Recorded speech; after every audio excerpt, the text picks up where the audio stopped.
Ya, selamat siang. Saat ini kita sudah bersama dengan Wakil Gubernur Kalimantan Timur, Bapak Haji Hadi Mulyadi, dan kita akan masih berbicara atau membahas terkait dengan COVID-19. Kaltim tidak terlepas dengan permasalahan COVID-19. Jika di luar Kaltim, pergerakan jumlah kasus COVID-19 begitu meningkat signifikan, dan di Kaltim juga terjadi dalam beberapa hari terakhir kita juga temukan demikian. Dan langsung saya akan sapa Wakil Gubernur Kalimantan Timur, Bapak Haji Hadi Mulyadi. Selamat siang, Pak Wagub. Apa kabar, Bapak? Selamat siang, Assalamualaikum. Waalaikumsalam. Apa kabar semuanya? Sehat, Pak. Pak Wagub, bagaimana kabarnya ketika masyarakat kita sedang WFH ini, Bapak? Ya, ini musibah yang menimpa bukan hanya masyarakat Kaltim, tapi masyarakat dunia. Jadi, jangankan kita negara yang baru berkembang, negara Amerika, Italia, Spanyol, China yang sudah masuk kategori negara-negara besar pun kewalahan menghadapi ini. Tentu kita tidak pesimis, tapi kita harus menyadari musibah besar ini harus kita hadapi bersama, dan himbauan pemerintah untuk WFH ya harus semaksimal mungkin kita jalankan. Kegiatan keagamaan dalam jumlah banyak dihentikan, kemudian kesadaran untuk hidup yang bersih, menjaga diri dari hal-hal yang memungkinkan tersebarnya virus corona ini harus menjadi perhatian kita, setidak-tidaknya menurut hemat saya sampai akhir Juli. Akhir Juli, Pak, ya? Karena ini dalam pikiran saya, karena kalau dari keputusan pusat kan sudah 2 kali perpanjangan nih. Dulu akhir Maret, sekarang sampai akhir Mei. Sementara perkembangan pertumbuhan jumlah positif yang meninggal ini kan trennya masih naik ke atas kan. Trennya masih naik terus. Belum ada tren menurun. Sehingga kalau dulu dari pakar ITB menganalisa akan berhenti di akhir Maret, itu dengan asumsi kalau benar-benar lockdown, ya kan? Tapi kan kita tidak bisa langsung seperti itu, karena masyarakat kita banyak yang bekerja di sektor non formal yang mengharuskan mereka untuk mau tidak mau bekerja di luar, dan banyak perjalanan dari luar daerah, antar daerah yang tidak bisa kita pungkiri. Sehingga dalam kalkulasi saya, mudah-mudahan tidak mendahului kehendak Tuhan. Semoga akhir Juli itu bisa selesai. Pak Wagub, tapi ya Pak Wagub, tapi perkiraan akhir Juli itu akan selesai ketika masyarakatnya dan seluruh pemerintah di daerah, pemerintah kabupaten kota juga dengan taat menjalankan menjaga jarak, kemudian juga protokol kesehatan ada begitu. Sementara kalau kita lihat saat ini, Pak, di Kalimantan Timur memang dua minggu awal begitu agak sepi, Pak. Sekarang kok sepertinya mulai ramai lagi di jalanan ini, Pak. Gimana tanggapan Pak Wagub ini, Pak? Di satu sisi kita bersyukur ya untuk Kota Samarinda, dari 5 yang positif itu 2 ada sembuh, alhamdulillah. Dan ada hal juga yang kita syukuri, di Kalimantan Timur itu tidak ada transmisi lokal. Semua dari perjalanan luar. Ya, kita mengenal ada klaster yang saya terima ya. Ada klaster Jepang itu dalam bentuk keluarga, ada klaster Tasikmalaya tidak terlalu banyak. Yang agak besar itu ada klaster masyarakat anti riba, kurang lebih 6. Ada klaster Sinode yang jumlahnya hampir 8 begitu. Dan yang terbesar sekarang ini, mohon maaf ya pada saudara kita, klaster Goa yang hasil dari istimewa Goa di Sulawesi Selatan. Yeah. Dari 54, sekarang 59 ya.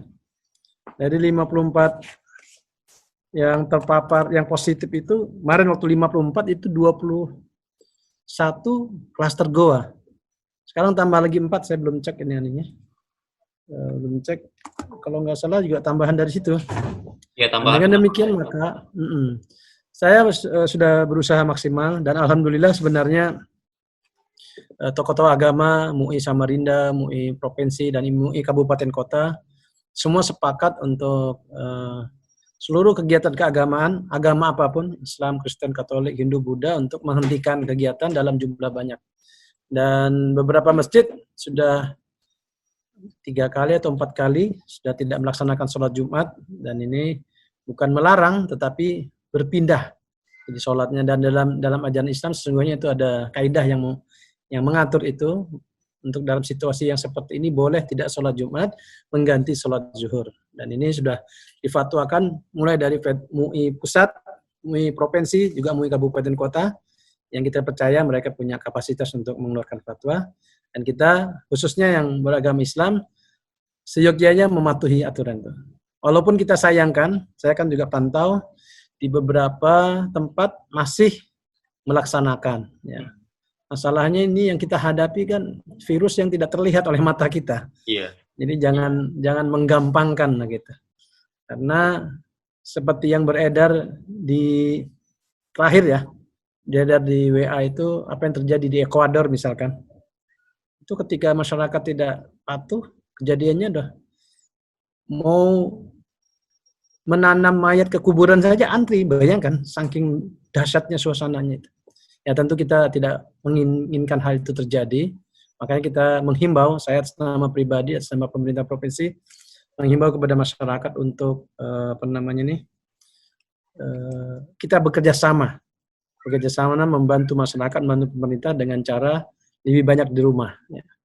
Mudah-mudahan pemerintah juga bisa memberikan kompensasinya bagi mereka yang terdampak, dan kita sudah menyediakan anggaran dari Provinsi Kaltim sebesar 72 miliar untuk bantuan kepada masyarakat yang terdampak.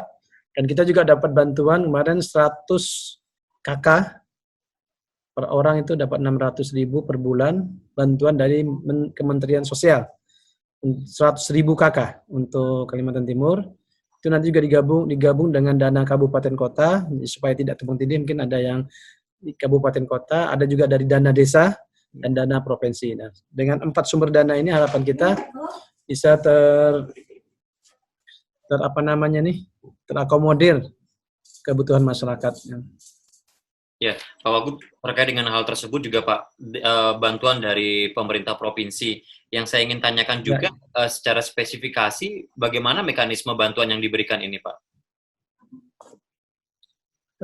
Kalau menurut perintah dari Kementerian Sosial, bantuan ini diharapkan dalam bentuk BST ya, bantuan sosial tunai, dalam bentuk uang 600.000 per KK per bulan. Nah, ini karena masalahnya jumlahnya ini terus bertambah, karena ada misalkan masyarakat yang tadinya tidak bermasalah secara ekonomi, tapi dengan adanya pengurangan aktivitas luar rumah, perhotelan berkurang ya kan, tempat-tempat wisata berkurang, maka tempat-tempat para penggiat seni yang biasanya tampil di acara-acara nyanyi dan sebagainya juga berkurang. Ini berdampak membuat data yang 189.000 yang kita terima dari Dinas Sosial Provinsi kemungkinan bisa bertambah lebih banyak daripada itu. Makanya kemarin waktu kita video konferensi dengan Menteri Sosial, kita sampaikan ini data 189.000 itu akan ada data usulan. Tetapi beliau menyampaikan harus by name by address supaya tidak tumpang tindih. Kira-kira demikian. Iya, Pak Wagub, saya juga mohon klarifikasi Pak. Tadi Bapak sempat menyinggung mengenai bahwa di Kaltim tidak ada local transmission. Sementara kalau saya lihat di data Kementerian Kesehatan yang dirilis, Pak, infografisnya begitu, Kaltim khususnya Balikpapan itu sudah masuk dalam terjangkit khususnya local transmission begitu, karena angkanya juga sudah semakin meningkat begitu Pak. Kalau daerah lain kemudian sudah ada mengusulkan pembatasan sosial berskala besar begitu, bagaimana dengan Kalimantan Timur Pak? Baik, kemarin tadi malam juga dibahas dengan adik-adik mahasiswa tentang PSBB. Kalau provinsi tentu tidak mungkin. Artinya tidak akan kita lakukan dalam skala provinsi. Tapi kita menghimbau ada kabupaten kota yang menurut kita harus diwaspadai, khususnya Balikpapan. Karena Balikpapan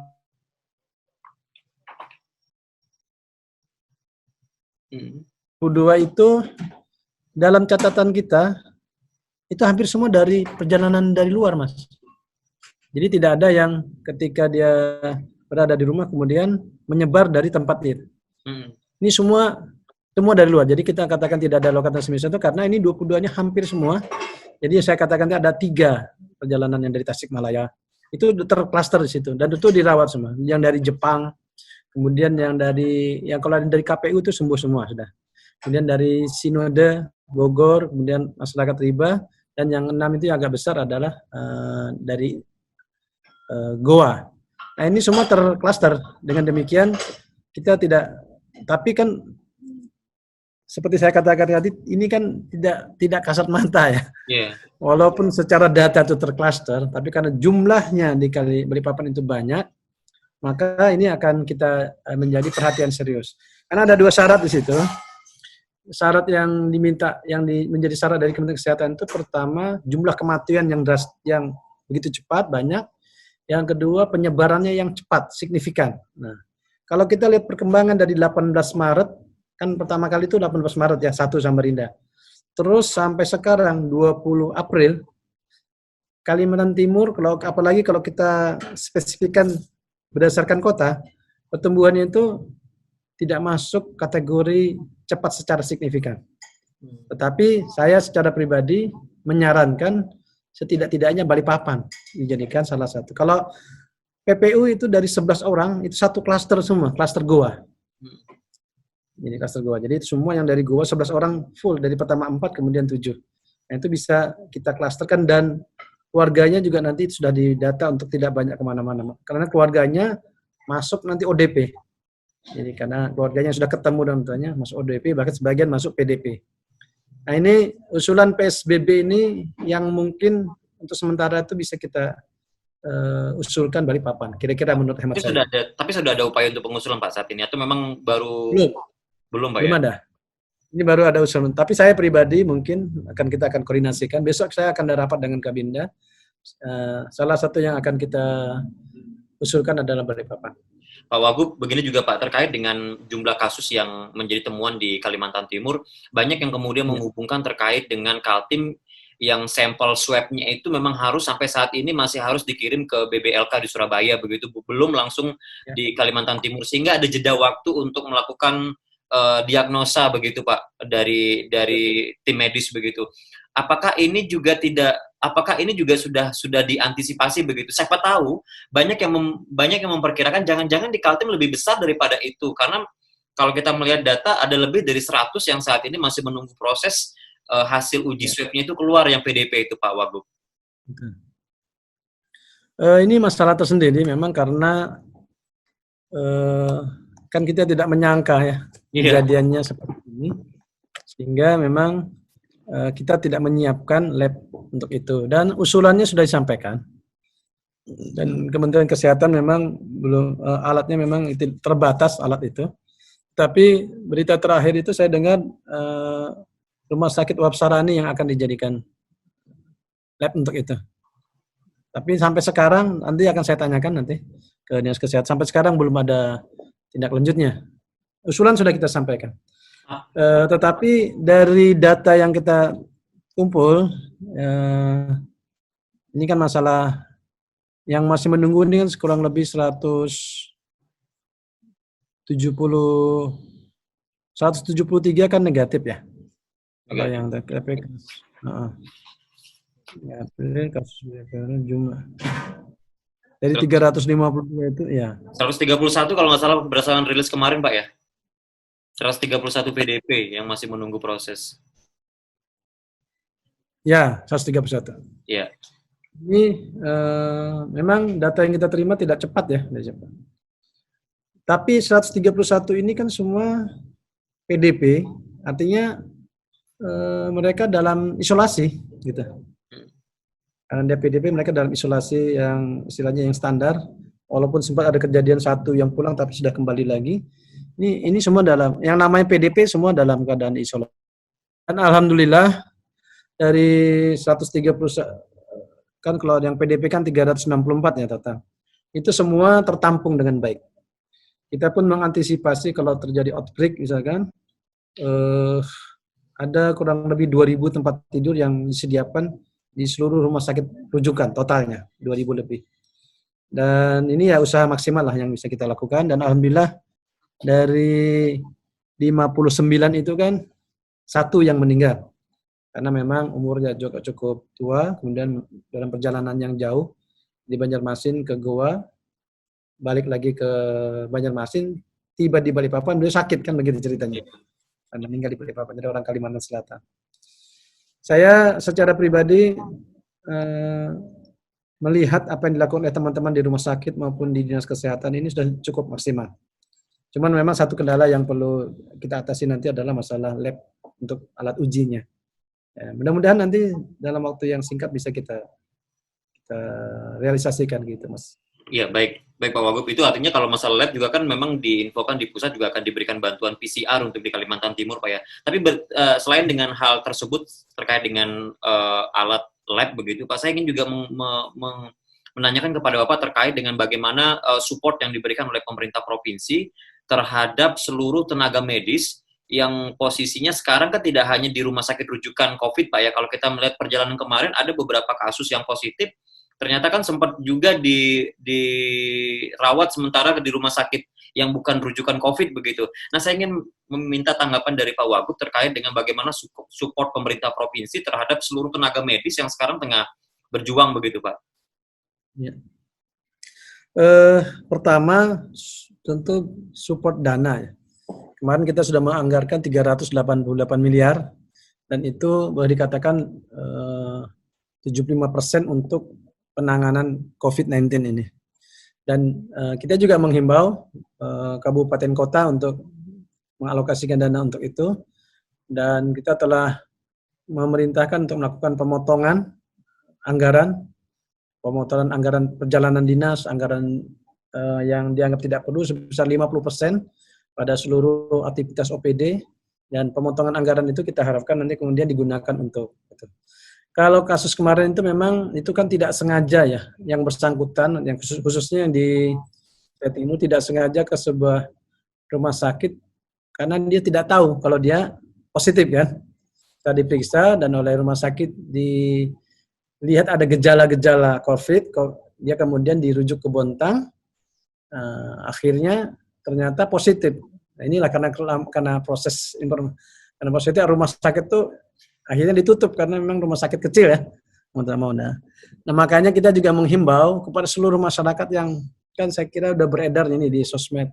TVRI juga bisa juga melakukan pembelajaran, yang kira-kira merasakan ada gejala-gejala yang mirip dengannya segera ke rumah sakit, segera ke dokter supaya nanti segera diperiksakan. Dan tentu dengan menjaga kebugaran, kesehatan, kebersihan, kita juga berharap ada mereka yang sembuh karena imunitas tubuhnya bagus, kira-kira seperti itu.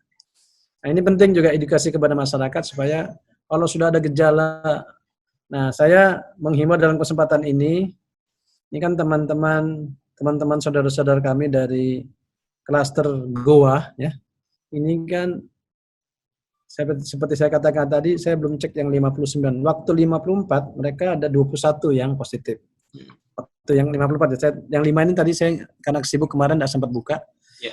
Dari 54 yang 21 itu, yang di rapid test, itu jumlahnya ratusan. Nah, sementara banyak di sebagian mereka yang tidak mau memeriksakan diri, yang saya menghimbau pemerintah kabupaten kota, saya sudah terima kemarin dari BIN, dari Polres juga, data-data mereka itu supaya segera menjadi prioritas untuk diperiksa.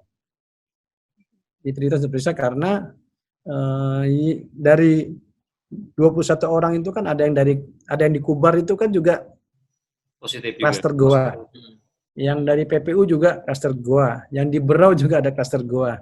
Samarinda juga ada klaster Goa. Balikpapan berartinya penyebaran klaster Goa ini cukup lumayan, sehingga saya meminta nanti kepada Dinas Kesehatan Rumah Sakit Umum data-data mereka yang ikut rombongan ke Goa itu untuk menjadi prioritas untuk diperiksa. Dan mereka hari himbauan kami juga supaya akomodatif ya. Ketika diperiksa, artinya ini kan tidak membuat stigma negatif kepada mereka, tetapi ini dalam rangka kewaspadaan. Setidak-tidaknya tidak menular kepada anak istri mereka kalau positif kan, kepada tetangga mereka. Jadi Bahkan saya mengimbau dengan kesempatan ini, mudah-mudahan ada yang menonton, jangan menunggu diperiksa. Kalau bisa mereka proaktif memeriksakan diri, telepon ke 112 untuk diperiksa, kira-kira demikian. Iya, Pak, itu terkait dengan klaster Goa yang memang jumlahnya cukup banyak, Pak ya. Pak, lantas begini, Pak, seperti analisa yang Bapak tadi katakan bahwa Bapak memperkirakan sekitar bulan Juli, Pak ya, peningkatan kasus akan terus Semoga. menanjak, dikatakan akan terus menanjak. Antisipasi tadi Bapak sempat menyinggung mengenai ketika Kaltim akan masuk outbreak begitu, eh, pemerintah Provinsi Kalimantan Timur sudah menyiapkan skenario apa, Pak, untuk menangani outbreak itu, Pak? Selain tadi menyiapkan 2.000 tempat tidur, Pak. Karena kan memang kalau kita lihat dampaknya akan sangat besar terkait dengan Ya. kondisi ini, Pak. Untuk sementara yang kita lakukan adalah mensupport tenaga medis, alat-alat medis dan rumah sakit rujukan serta rumah sakit darurat. Itu yang sudah kita. Dan kita sudah kerjasama dengan TNI Polri untuk itu, dan yang lain tentu adalah aspek ekonomi yang juga kita waspadai. Nanti kan kalau terjadi outbreak, bahkan sebelum itu, makanya sebelum, ya semoga tidak terjadi ya, kita sudah mulai menganalisa Balikpapan kalau perlu sudah PSBB, supaya kejadiannya sebelum kejadian yang tidak kita harapkan itu terjadi, dari sekarang kalau bisa Balikpapan sudah PSBB, supaya bisa mengurangi laju pertumbuhan corona ini, kira-kira ini. Ya, Pak Gubernur, Pak Wagub, saya ingin juga menanyakan begini, Pak. Bapak tadi menyinggung mengenai refocusing untuk APBD, itu kan ada sekitar 388 miliar, 388 triliun. Itu sebelum refocusing. Sebelum itu, refocusing itu, ya sebelum refocusing 388 itu sudah kita keluarkan. Nah, setelah refocusing ini nanti akan ada lagi dana tambahan untuk kita. Ya, terkait dengan adanya perkiraan akan begitu tajamnya turun APBD begitu, Pak. Kemudian akan berdampak pada sektor perekonomian dan banyak. Tadi kita berbicara mengenai masyarakat, tidak hanya masyarakat yang kemudian mendapatkan bantuan, tetapi sektor lain seperti UMKM dan usaha-usaha lain juga kena imbas yang cukup besar, Pak. Ini ada skenario apa yang kemudian untuk kemudian membantu juga begitu, Pak? Artinya pemerintah provinsi juga turut memberikan bantuan tidak hanya bagi masyarakatnya saja, tapi juga sektor yang lain juga kan imbas cukup besar, Pak. Yang bisa kita lakukan adalah pertama, sesuai dengan perintah dari pusat, dari OJK, bagi masyarakat UMKM itu diberikan bantuan berupa pengunduran cicilan, kira-kira itu. Kalau mereka punya cicilan ya. Nah, kemudian yang lain juga itu kita juga mengantisipasi kebutuhan masyarakat, khususnya sembako, dan kita berharap juga walaupun andaikan di sebuah kota terjadi PSBB, kita juga nanti muncul ide-ide kreatif dalam proses belanja-belanja dalam bentuk online, kira-kira. Dan ini memang perlu saya sampaikan, ini adalah masalah yang harus kita hadapi bersama. Artinya tidak ada yang nyaman. Mau orang kaya, mau miskin, mau pejabat, bukan pejabat, mau mahasiswa, mau pegawai, ASN atau bukan, tidak ada yang nyaman dengan kasus ini. Karena tidak ada yang nyaman, maka yang saya maksud dengan kerjasama itu, pertama, semua menjalankan tugasnya dengan baik. Yang tidak keluar rumah, sebaiknya tidak keluar rumah. Yang bekerja harus keluar rumah, dan kemudian perlu tambahan, silahkan lapor ya. Kalau yang masuk kategori tidak betul-betul tidak ada kerjaan, tidak ada penghasilan, silakan lapor ke kami, ke dinas sosial, supaya mereka didata sebagai orang yang patut untuk mendapatkan bantuan.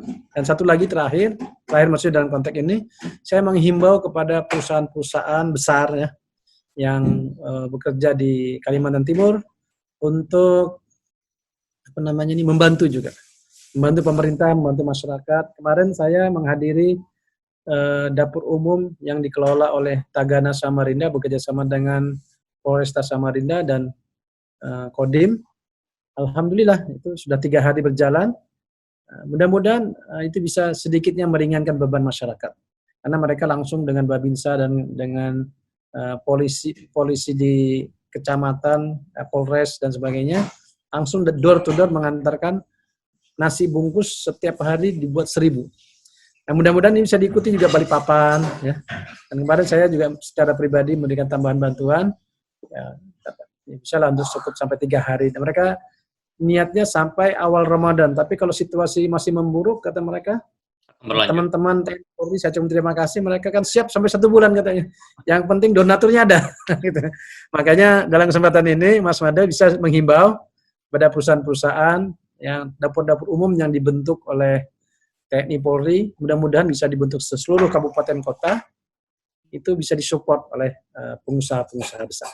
Ya, baik Pak Wagub. Terlepas dari terkait dengan persiapan mengantisipasi semakin meningkatnya jumlah COVID-19, saya ingin menanyakan juga nih Pak, ini juga menjadi pertanyaan di masyarakat Pak, terkait dengan pelayanan publik. Karena ada sebagian yang melaporkan pelayanan publik begitu ada himbauan WFH, memang tidak semuanya WFH begitu, tapi lantas ada beberapa yang kemudian pelayanan publiknya terganggu Pak Wagub. Apakah ini juga sudah masuk laporannya ke Bapak Pak? Sudah, ya. Ini otomatis, ya, otomatis. Makanya ada beberapa pelayan publik, perbankan, kemudian seperti Samsat misalkan, mereka membuka seminggu hanya 2 kali dengan protokol kesehatan yang ketat. Kita juga tidak mau juga saudara-saudara kita yang bekerja di sektor pelayanan publik itu kemudian terpapar corona ini kan, karena kerjanya. Makanya dikurangi jam kerjanya. Dan insya Allah sampai sekarang tidak ada juga mengganggu kinerja secara umum. Walaupun saya kemarin terima laporan dari Dispenda memang bukan karena mereka tidak membayar dan sebagainya, karena memang siklus perekonomiannya melambat. Jadi slowdown perekonomian ini kan bukan hanya dalam skala Kaltim, tapi ini skala nasional dan skala global. Sehingga ya beberapa bank kemarin juga lapor banyak kredit macet, ya kan? Ini harus kita hadapi bersama lah, bersama.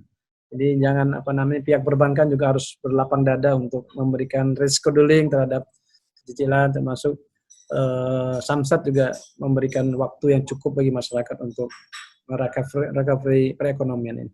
Laporan sudah kami terima dan bahkan tadi juga ada laporan kurang lebih sebentar. Yang mulai di rumah, yang PHK juga ada, yang dirumahkan. Ini kerja kita ini jadi online terus ini, Mas Mada. Iya Pak. Jadi di Kaltim sudah lebih 200 orang yang di PHK.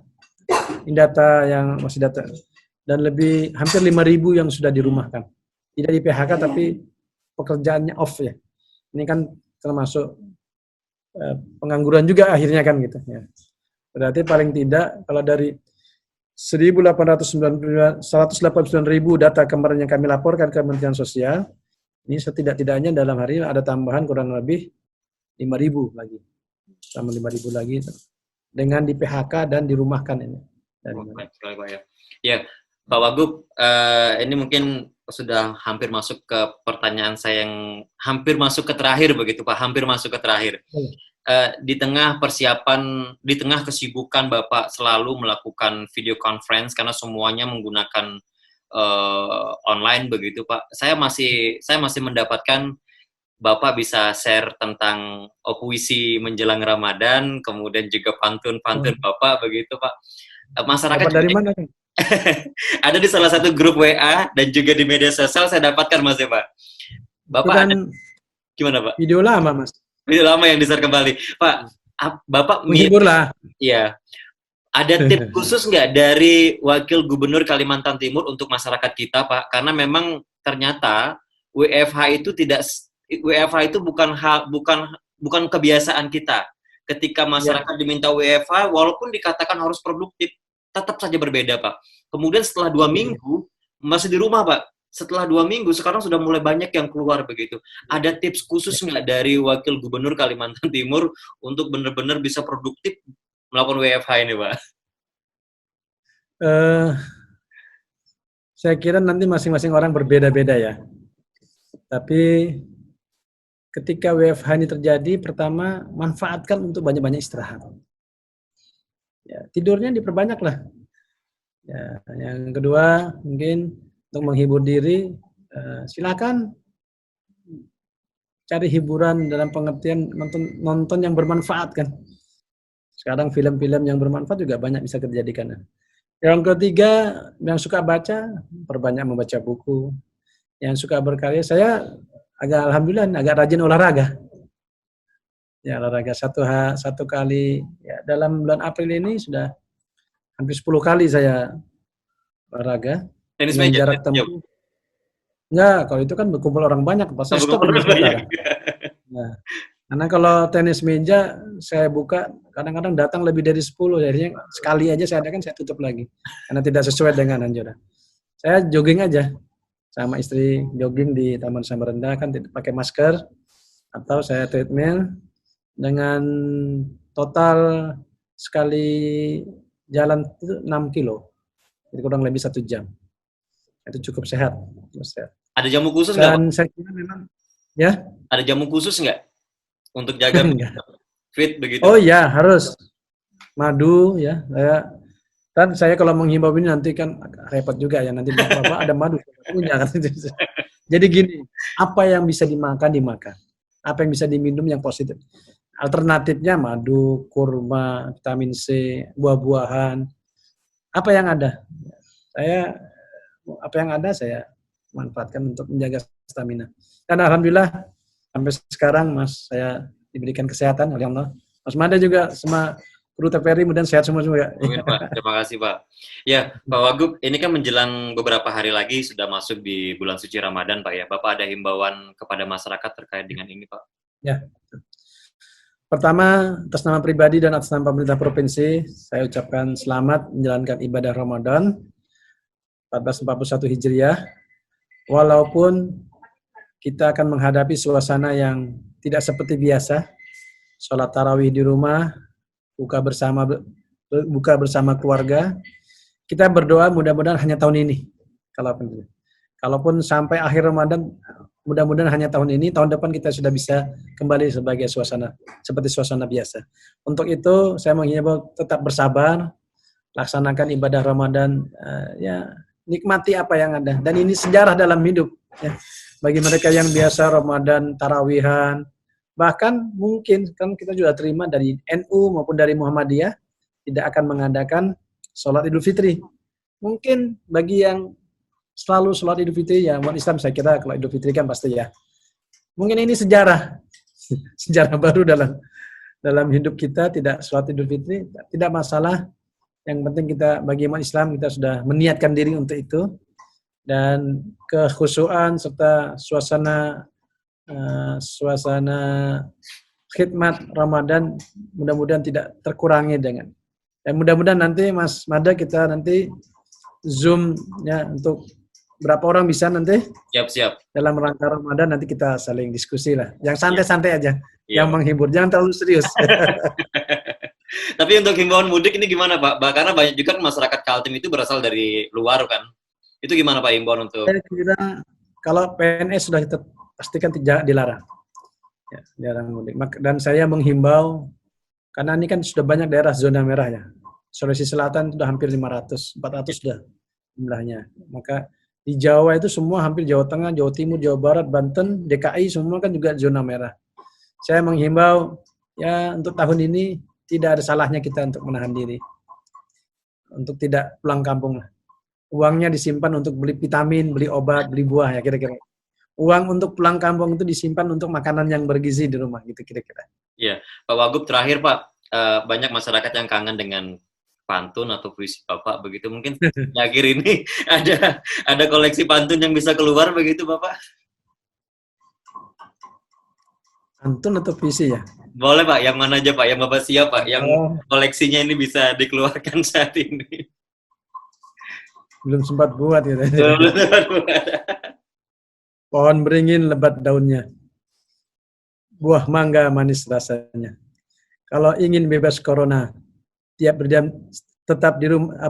Kalau ingin bebas corona, jangan pergi kemana-mana. Saya ulangi ya. Saya ulangi. Pohon beringin lebat daunnya. Pohon beringin lebat daunnya, buah mangga manis rasanya. Kalau ingin bebas corona, jangan pergi kemana-mana. Iya. Ini sudah terbukti Pak, karena ini dadakan, kemudian Bapak sudah langsung, wah ini harus digantiin nih gitu ya. Terima kasih Pak Wagub atas waktunya, dan kami berharap Bapak juga selalu dalam kondisi sehat.